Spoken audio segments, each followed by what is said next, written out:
அன்பர்களே, நம்முடைய வாழ்க்கையிலே பிறருக்கு இரக்கம் காட்டுவது, துயரத்திலே ஆறுதல் தருவது என்பது மிக முக்கியமான ஒரு இடத்தை பெறுகிறது. அது சிறப்பாக அமைய வேண்டும் என்றால் எப்படி இருக்கும்? அதற்கு எடுத்துக்காட்டாக விளங்குகின்றவர் புனித வளனார். அதனை இறையடியார் வீரமாமுனிவர் தேம்பாவணியிலே மிக அழகான ஒரு செய்யுள் மூலமாக நமக்கு உணர்த்துகிறார். அந்த செய்யுள் என்ன என்று பார்த்தோம் என்று சொன்னால், மிக அருமையான ஒரு செய்யுள். தீ ஒக்கும் துயர் தேய்க்கும் உளத்து இழி மழை ஒக்கும், நோய் ஒக்கும் கடை நுனித்த நல் மருந்து ஒக்கும், இருளை பேய் ஒக்கும் கடை பெயர்த்து உளத்து ஒளி விளக்கு ஒக்கும், தாய் ஒக்கும் பயன்தரு மறை ஒக்கும் தன் தயவே என்று கூறுகிறார். இதன் பொருள் என்ன?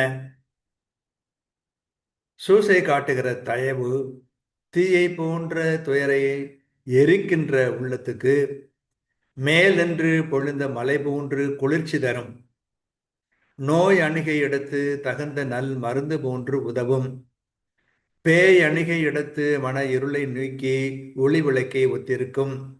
யாவர்க்கும் தாய் போன்று விளங்கும்.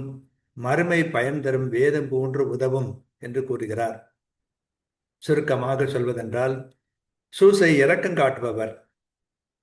அது தீயென எரியும் துயரை போக்கும் மழை, நோயை அகற்றும் மருந்து, பேய் என்னும் இருளை அகற்றும் ஒளி விளக்கு, யாவர்க்கும் தாய் ஆகும், மறுமை வாழ்வு தரும் மறைநூலாகும் என்று இதனை சொல்லுகிறதை பார்க்கிறோம்.